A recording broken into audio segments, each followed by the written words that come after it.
Nellore, Kotturu, YSR colony, శ్రామిక నగర్ ఆ పరిసర ప్రాంతాల్లో దేవుని పరిచర్య జరిగిస్తున్నటువంటి మన దైవజనులు బ్రదరు ప్రవీణ్ బ్రదర్, నాకు మంచి ఆత్మీయ స్నేహితుడు. పిల్లరా, దేవుని సన్నిధిలో కలిసి సంతోషంగా ఒకరు సుఖ దుఃఖాలు ఒకరు పంచుకుంటూ పోతుంటాం. మా స్నేహం గురించి చెప్పి ఇప్పుడు టైం వేస్ట్ చేయండి. నేను మనకి చాలా దగ్గరవాడు, అందరివాడు అనమాట. ప్రభు నామాన్ని మహిమ కలుగును గాక. దేవుడు సహోదరుని అలాగే కుటుంబాన్ని పరిచయని ప్రభు సమృద్ధిగా ఆశీర్వదించును గాక. మన మధ్య దైవజనులు ఉన్నారు. వాక్యం దైవజనులకు ఇద్దాం. లేచి వచ్చేటప్పుడు ప్రభువుని మహింపరుస్తా, సేవకులను మనం విలువ ఇవ్వాలి. చప్పట్లు కొడతా ప్రభువుని మహింపరుతా దైవజనులు మన మధ్యకు వస్తారు. దేవుని నామానికి మహిమ కలుగును గాక. స్తోత్రాలు చెప్తా, చప్పట్లు కొట్టండి. స్తోత్రం స్తోత్రం స్తోత్రం. చప్పట్లు కొడతా చప్పట్లు కొడతా చప్పట్లు కొడతా చప్పట్లు కొడతా స్తోత్రాలు చెప్తా. చప్పట్లు కొట్టు చప్పట్లు కొట్టు చప్పట్లు కొట్టు. దేవునికి స్తోత్రం కలుగును గాక. హల్లెలూయా. అలాగే చెల్లెలు కూడా రావాలా. దత్తాలే చెల్లెలు పాస్టర్ ఉంటారు. కూర్చొని తీసుకో, నీ పక్కన కూర్చోబెడు చెల్లెలు.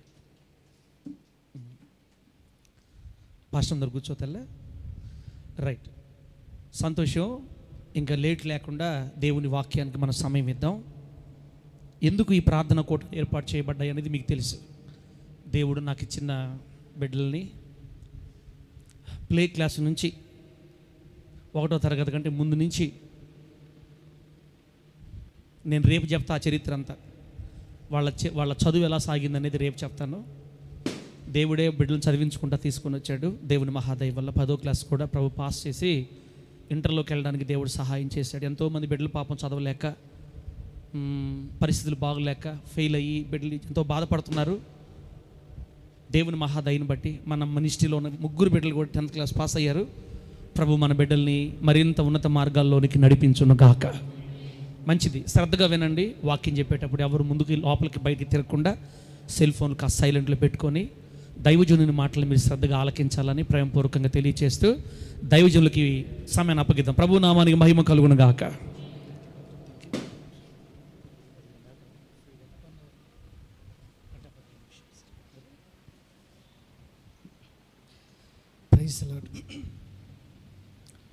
Praise the lord.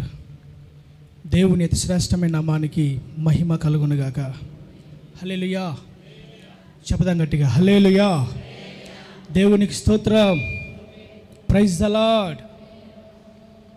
దేవుని మహా గొప్ప దయను, కృపను, కనికరాన్ని బట్టి ఇంతవరకు మళ్ళందరినీ మన దేవుడు సజీవులుగా నిలిపాడు. మనం ఎప్పుడూ పాడుకుంటూ ఉంటాం, ఎప్పుడూ తలుచుకుంటూ ఉంటాం. మనం బ్రతికి ఉన్నామంటే అది కేవలం దేవుని కృప మాత్రమే. హల్లెలూయా. కాబట్టి ఇంతవరకు కాచి కాపాడిన, సంరక్షించిన దేవాతి దేవుణ్ణి మరొకసారి బిగ్గరగా చప్పట్లు కొడుతూ ప్రభునామని మహిమపరద్దాం. దేవుని బిడ్డలారా, మరి దైవజనుడు చెప్పారు ఈ ప్రార్థన స్తుతి కూడిక. ఏం ప్రార్థన చెప్పాలి? ఏం ప్రార్థన? కృతజ్ఞత స్తుతి కూడిక, థ్యాంక్స్ గివింగ్ ప్రేయర్. దైవజనుడి యొక్క కుమార్తె జీవితంలో దేవుడు చేసిన ఆ మేలును బట్టి మరచిపోక,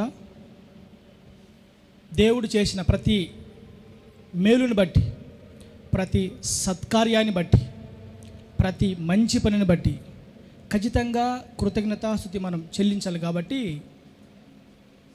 ఈ రీతిగా ఈ కృతజ్ఞతాస్తుతి కూడిక ఏర్పాటు చేయబడింది.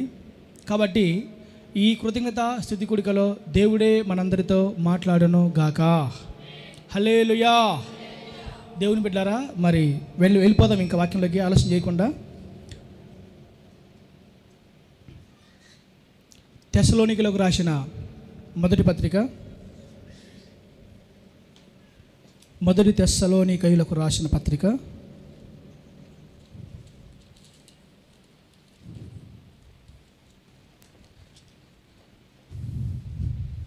5వ అధ్యాయం 16వ వచనం. మొదటి తెస్సలోనికయులకు రాసిన పత్రిక 5వ అధ్యాయము 16వ వచనం చదువమ్మా. ప్రతి విషయమునందును కృతజ్ఞతాస్తుతులు చెల్లించడి, ఈలాగు చేయుట యేసుక్రీస్తునందు మీ విషయంలో దేవుని చిత్తం. ఇంకొకసారి చదువమ్మా, ఇంకొకసారి. ప్రతి విషయమునందును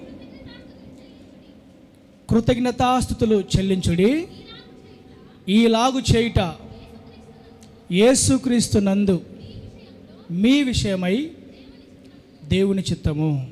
చిన్న ప్రార్థన. ప్రేమగల మా తండ్రి, దయగల యేసయ్య, ఇంతవరకు మీరు చూపిన కృపకై నీ కొందనాలు. ఈ కృతజ్ఞతా స్తుతి కూడికలో ప్రభువా మీ దాసుడు నిలబడబోతుండగా మీరే మొదటి నాతోనూ అలాగే కూడి వచ్చిన మా అందరితోనూ మీరు మాట్లాడమని ప్రార్థిస్తున్నాను తండ్రి. ప్రభువా మరి చదువుబడిన లేఖన భాగాన్ని పరిశుద్ధాత్మ దేవుడా అర్థమయ్యే రీతిలో మీరు బోధించండి. మేము మాట్లాడితే ఫలితం ఉండదు. ఆత్మస్వరూపుడా మీరే మాట్లాడండి. అలాగే మీ దాసునికి మీరే సహాయం చేయండి. ప్రతి బిడ్డకు అర్థం చేసుకుని మనసును కృప దయచేయమని ప్రార్థిస్తూ మమ్మల్ని అందరినీ మీ చేతికి అప్పగించుకుంటూ యేసుక్రీస్తు నామములో ప్రార్థించి వేడుకొని పొందుకున్నాం తండ్రి. ఆమేన్. దేవుని బిడ్డలారా, ఇక తలలు పైకెత్తి జాగ్రత్తగా కొద్ది నిమిషాలు మన దేవుని వాక్యాన్ని జాగ్రత్త విందాం. ఈ భూమి మీద అత్యంత శ్రేష్టమైనది, ప్రముఖమైనది, ప్రధానమైనది, ప్రాముఖ్యమైనది, విలువైనది, ఖరీదైనది అన్నిటికంటే దేవుని యొక్క వాక్యం. దేవుడు అనేక రకాలుగా మనుషులతో మాట్లాడతాడు. అమ్మా, దేవుడు అనేక రకాలుగా మనుషులతో మాట్లాడతాడు. అనేక రీతులుగా ప్రజల్ని దేవుడు దర్శిస్తాడు. కళల ద్వారా, దర్శనాల ద్వారా, ప్రకృతి ద్వారా, ప్రతికూల పరిస్థితి ద్వారా అనేక రకాలుగా దేవుడు ప్రతి మానవుడితో మాట్లాడతాడు. దేవుడు మాట్లాడే రీతి అనేక రకాలు. అయితే వాటన్నిటిలో శ్రేష్టమైనది ఏంటంటే దేవుడు దైవజనుడిని ప్రేరేపించి తన వాక్యం ద్వారా మాట్లాడము అన్నిటికంటే శ్రేష్టమైనది. Praise the lord. హల్లెలూయా. మనదంతా హల్లెలూయా బ్యాచ్. అమ్మా, మనదంతా హల్లెలూయా బ్యాచ్. మాటకు ముందు హల్లెలూయా అనాలి, మాట తర్వాత మరి మీరేదో సైలెంట్గా ఉన్నారు. మరి నా మాట అర్థమవుతున్నాయి కదా? అర్థమవుతున్నాయి కదమ్మా? దేవుని బిడ్డలారా, ప్రతి విషయమునందు కృతజ్ఞతాస్తుతులు చెల్లించుడి, ఈలాగు చేయుట యేసుక్రీస్తునందు మీ విషయమై దేవుని చిత్తము. ప్రతి విషయమై దేవునికి కృతజ్ఞతాస్తుతి చెల్లించాలంట. అలా చేయటము యేసుక్రీస్తు విషయమై మన పట్ల దేవుని చిత్తము అని దైవజనుడు తెస్సలోనికైలో ఉన్న సంఘానికి తన పత్రిక రాస్తూ ఆ పత్రికలో సంఘానికి తెలియజేసే శ్రేష్టమైన మాట.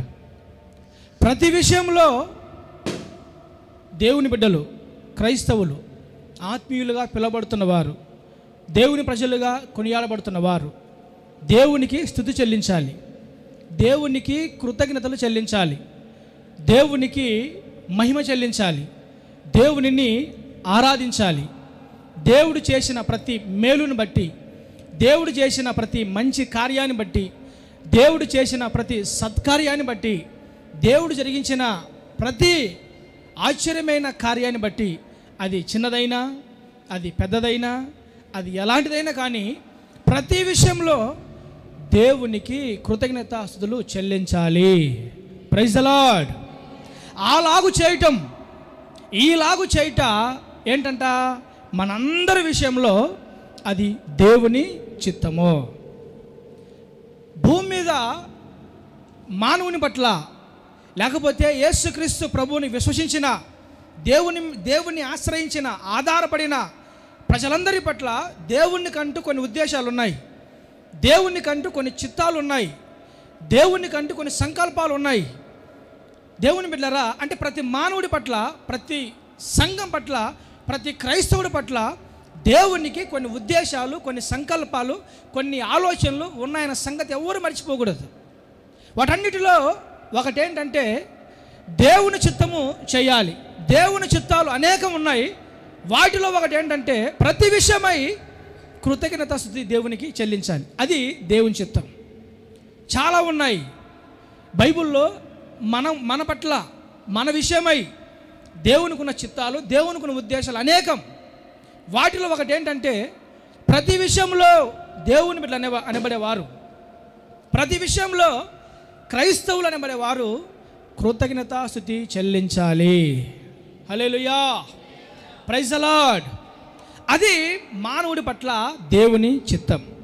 మీరు గమనించండి, దేవుని చిత్తం చేయాలని దైవజనుడు కోరుకుంటున్నాడు, దేవుని చిత్తంలో ఉండాలని దైవజనుడు ఆశిస్తున్నాడు, దేవుని చిత్తమే నెరవేర్చబడాలని దైవజనుడు తన సంఘానికి పత్రిక రాస్తున్నాడు. దేవుని చిత్తంలో ప్రతి క్రైస్తవుడు ఉండాలని దేవుని సేవకుడి యొక్క తపన. కాబట్టి ఆ సంఘానికి ఆ పత్రిక రాస్తూ తెలియపరుస్తున్నాడు, మీ విషయంలో దేవుని చిత్తం జరగాలి, మన విషయాల్లో మన చిత్తాలు జరగకూడదు, మన జీవితాల్లో మన ఉద్దేశాలు జరగకూడదు, మన జీవితంలో దేవుని చిత్తమే జరగాలి. ఆ అనేకమైన దేవుని చిత్తాలలో ఒక దేవుని చిత్తం ఏంటయ్యానంటే ప్రతి విషయంలో మీరందరూ కృతజ్ఞత కలిగి జీవించడము నేర్చుకోవాలి. హల్లెలూయా. నా దేవుని బిడ్డలారా, అంటే దేవుడు ప్రతి ఒక్కరి పట్ల మేలు చేస్తాడు. మన దేవుడు ప్రేమ, కనికరము, దీర్ఘశాంతము, విస్తారమైన కృపా సత్యములు కలిగిన యెహోవా. మన దేవుడు ప్రేమగల దేవుడు, కనికరం గల దేవుడు, కృపగల దేవుడు, విస్తారమైన కృపా సత్యములు కలిగిన దేవుడు.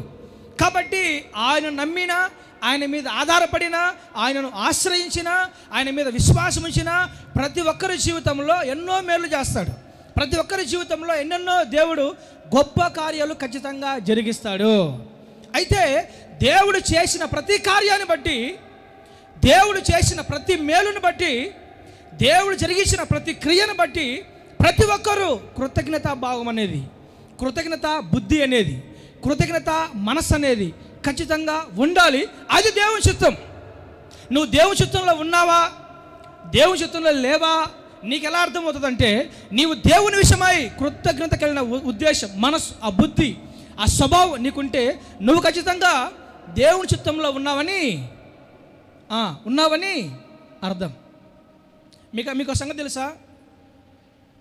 శిష్యులందరూ యేసుక్రీస్తు ప్రభు దగ్గరకు వచ్చి, అయ్యా మరి నువ్వు ఒక్కడివే ప్రార్థన చేసుకుంటూ ఉన్నావు, యేసు ప్రభువా మాకు కూడా ప్రార్థన నేర్పించు అని శిష్యులు యేసుక్రీస్తు ప్రభుని ప్రార్థన నేర్పించమని అడుగుతారు.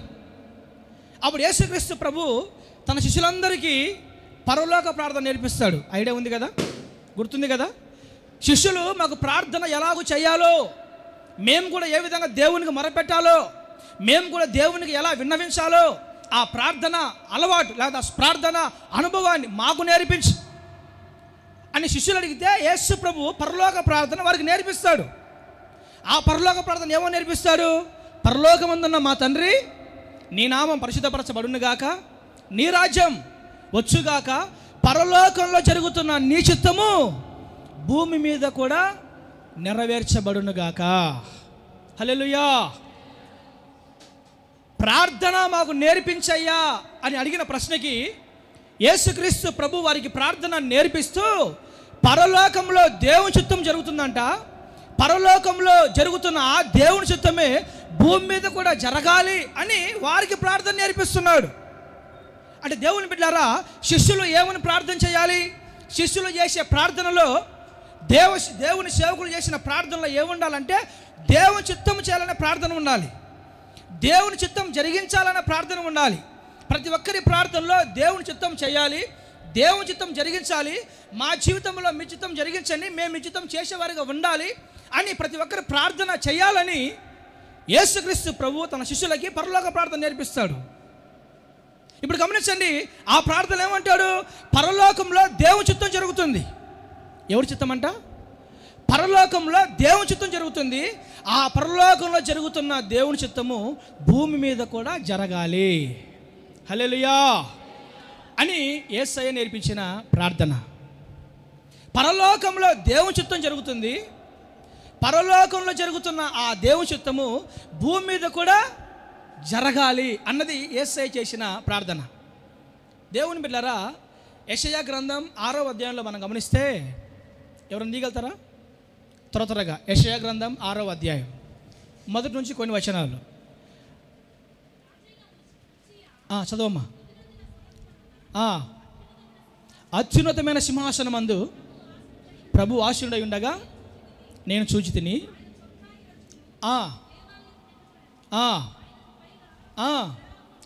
శరాపులు నిలిచి ఉండిరి, ఆరేసి రెక్కలు ప్రతివాడు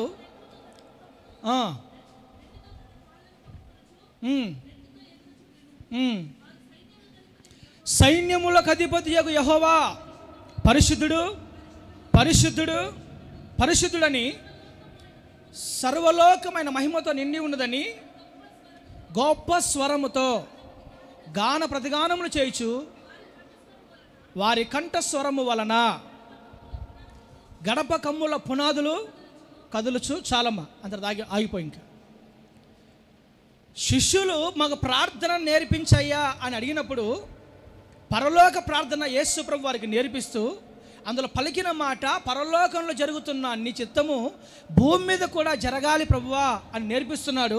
ఇంతకు పరలోకంలో జరుగుతున్న ఆ చిత్తం ఏంటి? మనం చదువుకున్నాం కదా బిడ్డలారా, కెరూపులు శరాపులు అత్యున్నత సింహాసనం మీద ఆశీనుడై ఉండగా ప్రభు కోట్ల కొలది దూతలు, కెరూపులు శరాపులు సైన్యములకు అధిపతియగు యెహోవా పరిశుద్ధుడు పరిశుద్ధుడు పరిశుద్ధుడు అని గాన ప్రతిగానములు చేయుచుండిరి. ప్రైజ్ ది లార్డ్, హల్లెలూయా. పరలోకంలో ఏం జరుగుతుంది? దేవదూతలు దేవుని ఆరాధిస్తున్నారు. పరలోకంలో ఏం జరుగుతుంది?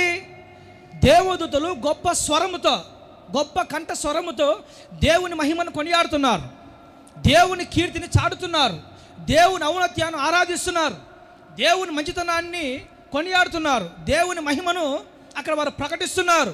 ఆయన సైన్యములకు అధిపతి యెహోవా అని, పరిశుద్ధుడు అని గాన ప్రతిగానముల చేత యేసుక్రీస్తు ప్రభువుని, దేవాది దేవుణ్ణి నిత్యము దేవదూతలు ఆరాధిస్తున్నారు. పరలోకంలో ఏముందయ్యా అంటే కేవలము దేవునికి స్తుతి తప్పితే మరొకటి లేదు. నిరంతరము తరతరాలు యుగ యుగాలు పరలోకంలో ఏం జరుగుతుంది? కేవలం వర్షిప్, కేవలం ఆరాధన. అంటే దేవుని యొక్క గొప్పతనాన్ని, దేవుని యొక్క మంచితనాన్ని, దేవుని యొక్క ఔన్నత్యాన్ని, దేవుని యొక్క బలాన్ని, దేవుని యొక్క శక్తిని దేవదూతలు సంపూర్ణంగా ఆరాధిస్తూ దేవుని నామాన్ని మహిమపరుస్తున్నారు. Praise the lord. దీన్ని ఏమంటారంటే ప్రైజింగ్ వర్షిప్. దేవదూతలు దేవుని మహిమను, దేవుని కీర్తిని, దేవుని మంచితనాన్ని కొనియాడుతూ ఆరాధిస్తూ నిరంతరము వారు దేవుని మహిమ చెల్లిస్తున్నారు. ఆ పరలోకంలో జరుగుతున్న ఆ దేవుని చిత్తము భూమి మీద కూడా జరగాలి అని యేసుక్రీస్తు ప్రభు తన శిష్యులకి ప్రార్థనలో నేర్పిస్తున్నాడు. దీన్ని బట్టి కృతజ్ఞతాస్తుతి, కృతజ్ఞత ఆరాధన, కృతజ్ఞత బుద్ధి, దేవుడు చేసిన, దేవుని మంచిని, దేవుడు చేసిన కార్యాలని, దేవుని మేళ్ళని, దేవుని యొక్క ఔన్నత్యాన్ని ఎంతగా ఆరాధించాలో, ఎంతగా మహిమపరచాలో, ఎంతగా కొనియాడాలో నా దేవుని బిడ్డలారా ఈ వాక్య లేఖన భాగాలు మనకు తెలియపరుస్తున్నాయి. దీన్ని ఏమంటారంటే దేవునికి కృతజ్ఞత స్తుతులు చెల్లించడము. ప్రైజ్ ది లార్డ్, హల్లెలూయా. అందుకే పౌలు అంటాడు, ప్రతి విషయంలో మీరు దేవునికి కృతజ్ఞతాస్తుతులు చెల్లించండి. అది దేవుని చిత్తం, అది దేవుని చిత్తం. అది కొన్నిసార్లు దేవుడు మనల్ని పరీక్షించడానికి, మన మనసులో ఉన్న అర్థం చేసుకోవడానికి, లేకపోతే మన భక్తి ఎంతనో తెలుసుకోవడానికి కొన్నిసార్లు దేవుడే మేలులు చేసే ఆ దేవుడే కొన్నిసార్లు కొన్ని ఇరుకులు, ఇబ్బందులు, సమస్యలు, పోరాటాలు, శోధనలు ఆయన అనుమతిస్తాడు. అయితే అప్పుడు కూడా ఏం చేయాలంటే ఖచ్చితంగా దేవుని చేత అనుమతించబడిన ప్రతి సమస్యను బట్టి, దేవుని చేత అనుమతించబడిన ప్రతి శోధన బట్టి ఖచ్చితంగా దేవునికి స్తుతి చెల్లించే వారముగా మనము ఉండాల్సిందే. ప్రైజ్ ది లార్డ్, హల్లెలూయా. అంటే దేవుడు ఏం చేసినా మన జీవితంలో దేవుని చిత్తం లేకుండా ఏది జరగదు అని మనం నమ్మాలి. మన జీవితంలో దేవుని అనుమతి లేకుండా ఏది జరగదు అని మనం నమ్మాలి. అంటే మన జీవితంలో అనుమతించిన మేలైన, కీడైన, నష్టమైన, లాభమైన ఖచ్చితంగా వాటన్నిటికీ ప్రతి విషయంలో దేవునికి మనము కృతజ్ఞత స్తుతి చెల్లించడము మన పట్ల దేవుని చిత్తము. నా దేవుని బిడ్డలారా, నా ప్రశ్న ఏంటంటే మనం అలాంటి స్వభావం కలిగి మనము జీవిస్తున్నామా? Praise the lord. మనము మన జీవితంలో దేవుడు చేసిన దాన్ని బట్టి, దేవుడు చేసిన మేలును బట్టి, దేవుడు మన జీవితంలో జరిగించిన కార్యకలాపాలను బట్టి మనము దేవునికి కృతజ్ఞతా బుద్ధి కలిగి మనం జీవిస్తున్నామా? కృతజ్ఞతా మనసు మనం కలిగి మనం జీవిస్తున్నామా? ఈ రోజుల్లో చాలామంది నా ప్రియమైన దేవుని బిడ్డలారా, దేవుడు చేసిన మేలును మర్చిపోయేవారే ఎక్కువగా ఉన్నారు. ఈరోజు ఈ ప్రార్థన దేనికి మీ ప్రార్థన? దేవుడు దైవజన్య కుటుంబంలో ఒక మేలు చేశాడు. దేవుడు దైవజనుడి కుటుంబంలో ఒక మేలు చేశాడు. కాబట్టి ఆ మేలును బట్టి మర్చిపోకూడదు. దేవుడు చేసిన ఏ మేలైనా, అది ఎలాంటి మేలైనా మర్చిపోకూడదు. మరచిపోకుండా ఖచ్చితంగా ఏం చెల్లించాలి? కృతజ్ఞత చెల్లించాలి. ఒకవేళ అలా చెల్లించని వారమైతే ఖచ్చితంగా మనము దేవుని విషయమై కృతజ్ఞత లేని వారముగా ఉంటాము. మనము కృతజ్ఞత లేని వారమైతే దేవుని చిత్తంలో లేము అని మనకు అర్థమవుతుంది. ఒకవేళ దేవుని చిత్తంలో మనము లేకపోతే ఖచ్చితంగా దేవుని రాజ్యంలో నుంచి మనము విడబడతామని దేవుని లేఖనం చాలా స్పష్టంగా తెలియపరుస్తుంది. హల్లెలూయా. మానవుడి పట్ల దేవునికి ఉండే అనేక చిత్తాలలో ఒక శ్రేష్టమైన చిత్తం, ఒక శ్రేష్టమైన ఉద్దేశం ఏంటంటే ప్రతి విషయంలో మానవుడు దేవునికి కృతజ్ఞత కలిగి జీవించడము మరచిపోకూడదు. అది దేవుని చిత్తం. అది యేసుక్రీస్తు ప్రభువే స్పష్టంగా మాట్లాడిన మాట. ఇదిగో పరలోకంలో జరుగుతున్న ఆ చిత్తము భూమి మీద జరగాలి. పరలోకంలో జరుగుతున్న దేవుని చిత్తము నీ కుటుంబంలో జరగాలి. పరలోకంలో జరుగుతున్న దేవుని చిత్తము నీ ఇంటిలో జరగాలి. పరలోకంలో జరుగుతున్న దేవుని చిత్తము నీ ఆధ్యాత్మిక జీవితంలో జరగాలి. పరలోకంలో జరుగుతున్న దేవుని చిత్తము నీ ఇంటిలో జరగాలి, నీ పిల్లల జీవితంలో జరగాలి, నీ జీవితంలో జరగాలి. అది ఏంటి? ఏం జరుగుతుంది పరలోకంలో? చదువుకున్నాం మనం. కేవలము దేవదూతలు, కెరూబులు, శరాబులు దేవుణ్ణి ఆరాధిస్తున్నారు. దేవుని మంచిని, మేలును, దేవుడు చేసిన కార్యాన్ని, దేవుని పట్ల ఉన్న ఆ మంచి స్వభావాన్ని సమస్తము వారు దేవుణ్ణి మహిమపరుస్తూ ఉన్నారు. అది ఎవ్వరు కూడా మర్చిపోకూడదు. ఆ చిత్తమే నీ కుటుంబంలో, నా కుటుంబంలో, మనందరి కుటుంబంలో నెరవేర్చబడాలి, జరగాలి. నెరవేర్చబడాలని దేవుడు కోరుకుంటున్నాడు. ఒకవేళ అది నెరవేర్చబడకపోతే మనం ఖచ్చితంగా దేవుని చిత్తంలో లేము.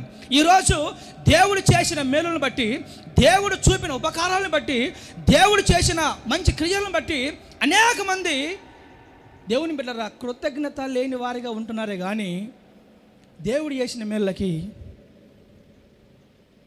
థ్యాంక్స్ చెప్పేవాళ్ళు చాలా తక్కువ. 10 రూపాయలు సాయం చేస్తే ఏమంటాం మనం? ఒక 100 రూపాయలు సాయం చేస్తే ఏమంటాం మనం? థ్యాంక్స్ రా అబ్బాయి, నీ మేలు జీవితంలో మర్చిపోలేమంట. ఎవడైనా ఆపత్కాలంలో, మన ఆపత్కాలంలో కష్టకాలం ఉన్నప్పుడు ఎవరైనా వచ్చి ఒక చిన్న సహాయం చేస్తే మనకు వచ్చే మాట, నీ మేలు జీవితంలో మర్చిపోలేను అబ్బా అంటాం. నువ్వు చేసిన మేలు జీవితంలో మర్చిపోలేం. నేను అంటాను, మనుషులు చేసే చిన్న కొద్దిపాటి మేలులే మనం జీవితంలో మర్చిపోకపోతే దేవుడు చేసిన మేలును బట్టి మనం ఎంతగా దేవునికి కృతజ్ఞులుగా మనం జీవించగలగాలి. హల్లెలూయా. చేతులెత్తి నా మాటలు అర్థమవుతున్నాయా? మనుషులు ఏదైనా చిన్న సహాయం చేస్తేనే మనం ఖచ్చితంగా వారికి థ్యాంక్స్ చెప్తాం. మరి దేవుడు నీ కుటుంబంలోనే మేలు చేశాడు కదా, దేవుడు నీ పిల్లల జీవితంలోనే మేలు చేశాడు కదా, దేవుడు నీ భర్త విషయమే మేలు చేశాడు కదా, దేవుడు నీ భార్య విషయమే మేలు చేశాడు కదా, దేవుడు నీ పిల్లల విషయమే మేలు చేశాడు కదా, దేవుడు నీ ఇంటి విషయంలో మేలు చేశాడు కదా. కాబట్టి దేవుడు చేసిన ఆ మేలులకి నీవు ఏమైనా దేవునికి స్తుతి, నీవు ఏమైనా దేవునికి ఆ కృతజ్ఞత, ఆ బుద్ధి, ఆ మనస్సు మనం కలిగి మనం ఉన్నామా? బైబిల్ ఒక ఘోరమైన మాట ఉంది. 2వ తిమోతి తీయండి. తిమోతి రాసిన 2వ పత్రిక 3వ అధ్యాయం మొదటి నుంచి కొన్ని వచనాలు.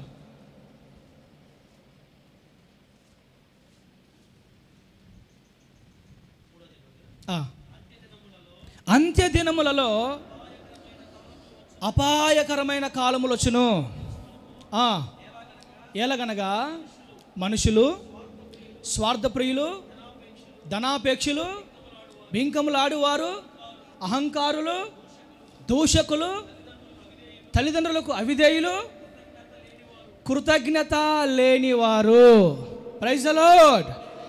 అంత్య దినాలలో, అంత్యకాలంలో మనుషుల గుణం, మనుషుల బుద్ధి, మనుషుల స్వభావం, మనుషుల అలవాట్లు, మనుషుల విధి విధానాలు ఏ విధంగా ఉంటాయో దైవజనుడు తెలియపరుస్తున్నారు.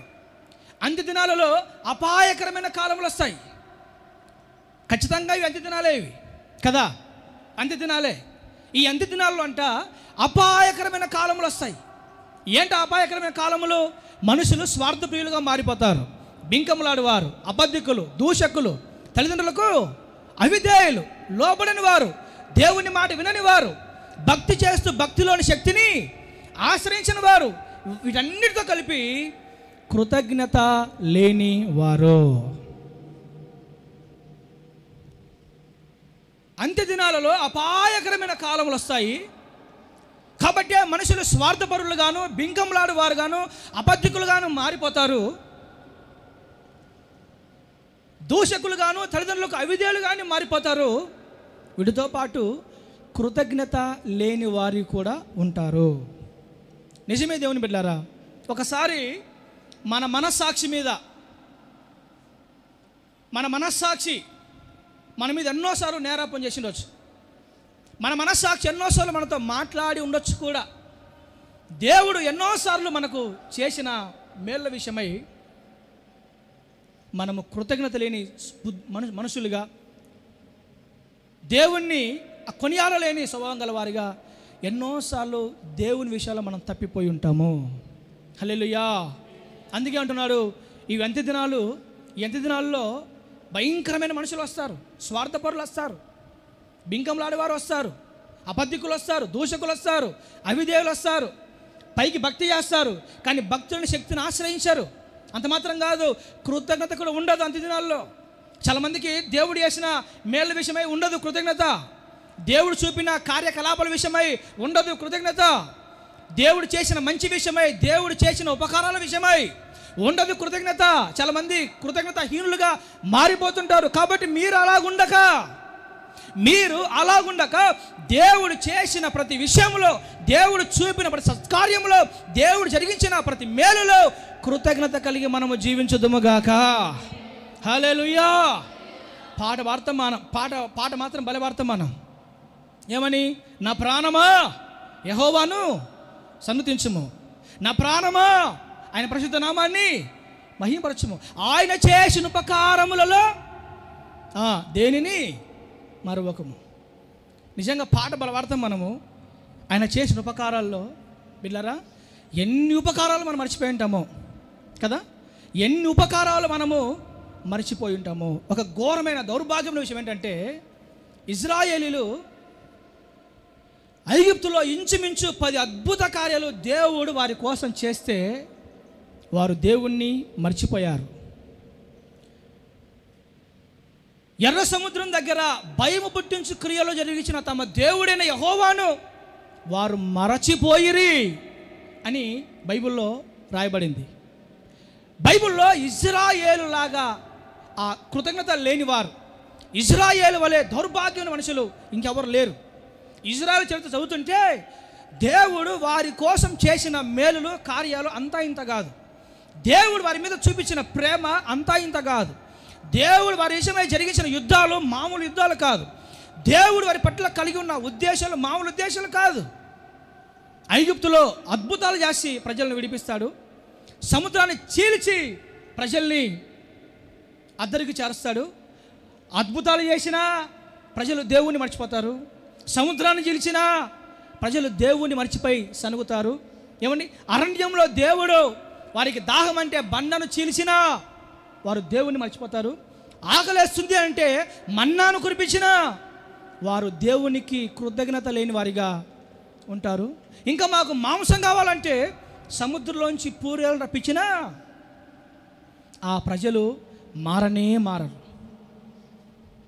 అరే, మా కోసం దేవుడు ఇన్ని అద్భుతాలు చేశాడు, మా కోసం దేవుడు ఇలా గొప్ప కార్యాలు జరిగించాడు, ఇదిగో మా కోసం సముద్రాలు చీల్చాడు, మా కోసం ఐగుప్తులు అనేక మేలు జరిగించాడు, మా కోసం ఆహారం కురిపించాడు, మా కోసం బండను చీల్చాడు, మా కోసము ఆయన తోడుగా ఉన్నాడు అని ప్రజలకి, ఇజ్రాయేళ్ళకి ఆ కృతజ్ఞత అనేది ఏమి లేదు బిడ్డలారా. అది లేకపోగా ఎప్పుడు దేవుణ్ణి దైవజన్ని సనిగి సంహారకుని చేత నశించిరి. Praise the lord. హల్లెలూయా. వారు దేవుణ్ణి దైవజన్ని సనిగి సంహారకుని చేత నశించిరి. అరణ్యంలో వారి శవములు రాలిపోయాను. వారిలో అనేకులు దేవునికి ఇష్టలుగా లేకపోయిరి కాబట్టి అరణ్యంలో వారు రాలిపోయిరి. రాలిపోయిరి. అరణ్యంలో వారు ఆకుల వలె రాలిపోయారు. దేవుడు చేసిన మేలన్నిటిని బట్టి వాళ్ళు ఉపకారం చెల్లించాలి. దేవుడు చేసిన ఉపకారాలను బట్టి పిల్లరా వారు ఏ స్తుతి దేవునికి చెల్లించాలి. స్తుతించమని దేవుడు కోరుకుంటే స్తుతికి బదులుగా ఆ ప్రజలు దేవుణ్ణి సనిగారు, దైవజన్ని సనిగారు, దైవజన్ని సనిగారు. ఈ రోజుల్లో కూడా ప్రజలకు ఎన్ని మేలు చేస్తున్నా పిల్లరా వారి నోట సనుగుడే కానీ సంతోషకర మాట ఒకటి రాదు. దేవుడు ఎన్ని మేలు చేసినా ప్రజల నోట సనుగుడే కానీ సంతోషకరమైన ఆరాధన, స్తుతి ఆరాధన చాలామందికి ఉండదు, చాలామందికి రాదు. నేనేమంటానంటే ఈ కృతజ్ఞత స్తుతి కూడిక సందర్భంగా మన దేవుడు మన జీవితంలో చేసిన ప్రతి ఉపకారాన్ని బట్టి, ప్రతి మేలును బట్టి, ప్రతి కార్యాన్ని బట్టి స్తుతి మన దేవునికి మనము చెల్లించుదుముగాక. అది దేవుని చిత్తం, అది దేవుని చిత్తం. దేవుని బిడ్డలారా, దేవుని చిత్తంలో ఉండేవాడే నిరంతరం నిలుస్తాడని వాక్యం చెప్తా ఉంది. దేవుని చిత్తంలో ఉండేవారే నిరంతరము, ఈ లోకము దాని ఆశలు గతించిపోతాయి. దేవుని చిత్తంలో ఉండేవాడు నిరంతరము. మరి ఏంటి దేవుని చిత్తము? దేవుని చిత్తం ఏంటి? మన దేవుడు మన మీద చూపిన ప్రేమకు, మన దేవుడు మన మీద చూపించిన ఆ కృపకి, మన దేవుడు మన కొరకు చేసిన త్యాగాన్ని బట్టి, మన దేవుడు మన విషయమై చూపిన మేలుని బట్టి మరచిపోకుండా కృతజ్ఞతా స్తుతులు మనం చెల్లించే వారిగా ఉండటమే అది మన పట్ల దేవుని చిత్తము. అది మనందరి పట్ల జరగాలని సాక్షాత్తు దేవాది దేవుడు కోరుకుంటున్నాడు. పరలోకంలో జరుగుతున్న ఆ చిత్తమే భూమి మీద కూడా జరగాలి, ప్రతి ఒక్కరి జీవితంలో జరగాలి, ప్రతి ఒక్కరి బ్రతుకులో జరగాలి. అది దేవుని చిత్తం. అది ఒకవేళ ఆ దేవుని చిత్తంలో లేకపోతే తప్పిపోతావు, దేవుని చిత్తంలో లేకపోతే విడబడతావు, దేవుని చిత్తంలో లేకపోతే ఖచ్చితంగా నువ్వు ఏదో ఒక దినాన దేవునికి దురస్తులుగానే మారిపోతావు. మనం పొరపాటున కూడా ఇజ్రాయేల్ వలె ఉండకుండా ఉందుముగాక.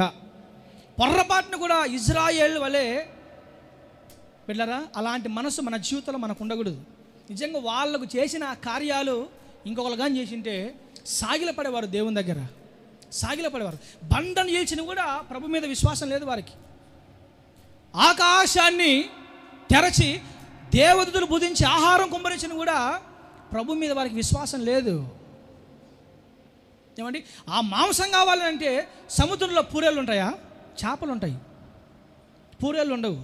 కానీ వారికి మాంసం కావాలంటే దేవుడు సముద్రంలోంచి పూరేళ్ళు రప్పిస్తే కూడా వారికి దేవుని మీద విశ్వాసం లేనే లేదు. ఎన్నో యుద్ధాలు, ఎన్నో భయంకరమైన శ్రమలు, అరణ్య యాత్రలో దేవుడు పగలు మేఘస్తంభమై రాత్రి అగ్నిస్తంభమై ఆయనే తోడుగా ఉన్నాడు. వెంబడించిన బండగా ఆయనే తోడుగా ఉన్నాడు. ఎంత చేసినా ఏం చేసినా కొంచెం కూడా వారికి మనసాక్షి లేదు, కొంచెం కూడా వారికి విశ్వాసం లేదు. దేవుడు చేసిన మేలును బట్టి బిడ్డరా వారు సనిగారే కానీ, దూషించారే కానీ, ఇంకా సనుక్కున్నారే కానీ దేవుని విషయమై వారు ఆ స్తుతి ప్రేమ కనపరచలేదు.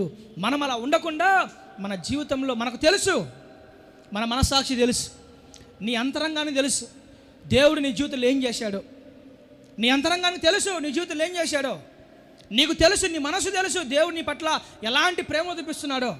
నీకు తెలుసు దేవుడు నీ విషయమై ఎలాంటి మంచి క్రియలు నీ జీవితంలో జరిగిస్తున్నాడో నీకు తెలుసు.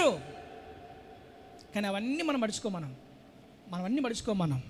ఎంత చేసినా ఎంత ఇచ్చినా ఇంకా ఇంకా ఇంకా సనుగుడే కానీ దేవుని విషయమై ఆ కృతజ్ఞత బుద్ధి చాలా కొద్ది మందికే ఉంటుంది. అలాంటి వారే దేవుని చిత్తంలో ఉన్నవారు. హల్లెలూయా. కాబట్టి మనం అందరము దేవుని చిత్తంలో మనము ఉందుము గాక. Praise the lord. హల్లెలూయా. ఒక మాట చెప్తా చూడండి. యేసు ప్రభు యెరూషలేము మార్గంలో వెళుతున్నప్పుడు 10 మంది కుష్ఠరోగులు వస్తారు. దావీదు కుమారుడా మమ్మల్ని కరుణించు అన్నప్పుడు ప్రభు అంటాడు, మీరు వెళ్ళి యాజకునికి వినాల జాగ్రత్తగా, అమ్మా మీరు వెళ్ళి యాజకునికి మిమ్మల్ని మీరు కనపరచుకోండి అని చెప్తాడు ప్రభు. వారు వెళుతూ ఉంటారు. ఆ మార్గ మధ్యంలోనే 10 మంది స్వస్థపరచబడతారు, 10 మంది బాగుపరచబడతారు, 10 మంది కుష్టు నుండి స్వస్థపరచబడతారు. అయితే ఆ 10 మందిలో ఒకడు మాత్రము మరలా పరిగెత్తుకుంటూ ప్రభు దగ్గరకు వచ్చి బిగ్గరగా కేక వేసి గట్టిగా దేవుణ్ణి మహింపరుస్తూ బైబిల్ రాయబడింది, వాడు బిగ్గరగా గట్టిగా దేవుణ్ణి మహింపరుస్తూ దేవునికి కృతజ్ఞతాస్తుతి చెల్లించను అని రాయబడింది. అయ్యా, నా జీవితంలో ఈ మేలు చేశావు, ఈ కుష్టును తొలగించావు, ఈ సమస్యను తొలగించావు, ఈ బాధను తీర్చావు, ఇదిగో ఈ కష్టాన్ని తొలగించావు, ఈ శ్రమను నాలో నుండి తీసావు, ఈ నింద నాలో నుంచి తొలగించావు. కాబట్టి అయ్యా నీకు మహిమ, ప్రభువా నీవే గొప్ప దేవుడవు, నీకు స్తుతి, నీకు మహిమ కలుగును గాక అని వాడు దేవుణ్ణి గట్టిగా మహిమపరుస్తున్నాడు, గట్టిగా ఆరాధిస్తున్నారు. ప్రభు ఏమంటాడంటే 10 మంది కదా మీరు బాగుపరచబడ్డారు, మరి నువ్వు ఒక్కడివే వచ్చావే, ఆ 9 మంది ఎక్కడ? మేలు చేసి స్తుతి చెల్లించకుండా ఉన్న ఆ 9 మంది ఎక్కడ? స్వస్థత పొందుకొని ఇదిగో మహిమపరచకుండా ఉన్న ఆ 9 మంది ఎక్కడా అని ప్రభు వాడిని ప్రశ్నిస్తున్నాడు. మీరు గమనించిన దేవుని బిడ్డారా, దేవుణ్ణి మహిమపరుస్తూ దేవుణ్ణి ఆరాధిస్తూ కృతజ్ఞతా బుద్ధి కలిగిన వాడితో ప్రభు చెప్పిన మాట ఏంటంటే, ఆ 9 మంది ఎక్కడా? వారు కూడా మేలుపరచబడ్డారు కదా, వారు కూడా దీవించబడ్డారు కదా, వారు కూడా స్వస్థపరచబడ్డారు కదా, వారు కూడా దీవించబడ్డారు, మేలు పొందుకున్నారు, స్వస్థపరచబడ్డారు, వారికి కూడా కార్యం చేశాను కదా, మరి వారు ఎక్కడా? దేవుడు ప్రశ్నిస్తున్నాడు, వారెక్కడా? ఈరోజు దైవజన కుటుంబంలోనే దేవుడు కార్యం చేశాడా? అనుదినం అనుక్షణం మన జీవితంలో దేవుడు కార్యం చేయట్లేదా? మన కుటుంబాల్లో మన దేవుడు మేలు చేయటం లేదా? మన కుటుంబాల్లో మన దేవుడు సత్కార్యములు జరిగించడం లేదా? మన పట్ల మన దేవుడు తన ప్రేమను కనపరచడం లేదా? మరి మనము ఆ కృతజ్ఞత దేవునికి మనం చెల్లిస్తున్నామా? ఆ 9 మంది ఎక్కడా? ఈరోజు దేవుని ద్వారా మేలు పొందుకొని, దేవుని ద్వారా మేలు అనుభవిస్తూ, దేవుని ద్వారా ఎన్నో కార్యములు చూస్తూ వెళ్ళరా కప్పను మింగిన పాములో కొంతమంది ఉంటారు, సైలెంట్గా ఉంటారు. దేవుడు ఏం చేసినా అట్లీస్ట్ కనీసం దైవజనుడు కూడా చెప్పుకోరు కొంతమంది. అయ్యా పాస్టర్ గారు, సార్ ఇదిగో మా జీవితంలో దేవుడు మాకు ఈ మేలు చేశాడు అని కొంతమంది దైవజనులు చెప్పుకోరు. అట్లా దేవునితో చెప్పుకోరు, అట్లీస్ట్ దైవజనులతో కూడా షేర్ చేసుకోరు చాలామంది ఈ దినాల్లో. ఎందుకంటే ఆ కృతజ్ఞత లేనివారు, ఆ కృతజ్ఞత బుద్ధి లేనివారు. అంత్య దినాల్లో అపాయకరమైన కాలములు ఇవి. ఈ అంత్య దినాల్లో, ఈ అపాయకరమైన కాలంలో ఇలాంటి వాళ్ళు ఎక్కువ వస్తారంట. ఆ కృతజ్ఞత లేని వారే ఎక్కువగా ఉంటారు అని దేవుని వాక్యం స్పష్టంగా తెలియపరిచింది బిడ్డలారా. నేనేమంటానంటే అలాంటి లిస్టులో మనం ఉండకుండా మన దేవునికి ఎల్ల వేళలో మనము కృతజ్ఞత చెల్లించే వారిగా ఉండాలి. ప్రైజ్ ది లార్డ్, హల్లెలూయా. ఆ 9 మంది ఎక్కడ? ఆ 9 మంది ఎక్కడ? మేలు పొందుకున్న వారు ఆ 9 మంది ఎక్కడ? స్వస్థపరిచిన వారు ఎక్కడ? 9 మంది. దేవుడే ప్రశ్న వేస్తున్నాడు.